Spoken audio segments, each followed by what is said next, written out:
Okay, so Felix asks, when we see a breakdown in a current financial system and fiat currencies of the world are losing value, do you see Ethereum and the benefits of blockchain tech replacing current systems? First of all, I will say that my probability estimation that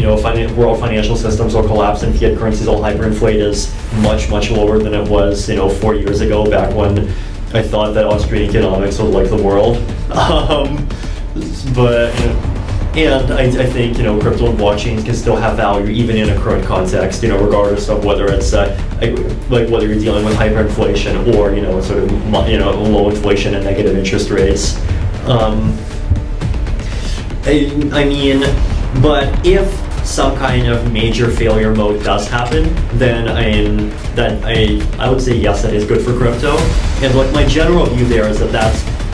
there's a couple of things there. Like one of them is that if there is some failure of basically sort of traditional sort of legal regulatory complex to provide the safety that people expect of it, then there will be increased interest in crypto to provide that safety instead. With some combination of mathematical guarantees, security deposits, zero counterparty risk, and so forth.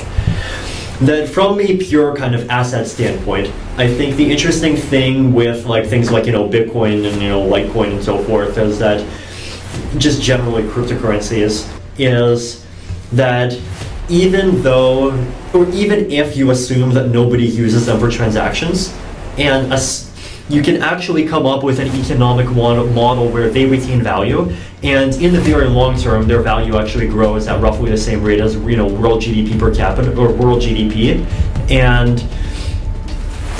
people just use them as a portion of their investment portfolio, even though it's they don't kind of have any real world use case. And the reason is that basically it's this kind of self-reinforcing equilibrium argument that if people see that this asset class, number one, goes up roughly with world GDP in the long term, and number two, has short-term ups and downs on a schedule that's kind of disconnected from the schedule on which stocks go up and down,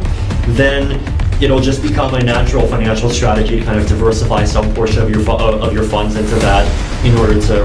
basically reduce risk and kind of protect yourself from market shocks to some degree. And so if people follow that strategy, then over time people will keep putting more and more of their money into it as world GDP increases, and so the prophecy will become kind of self-fulfilling in the long term.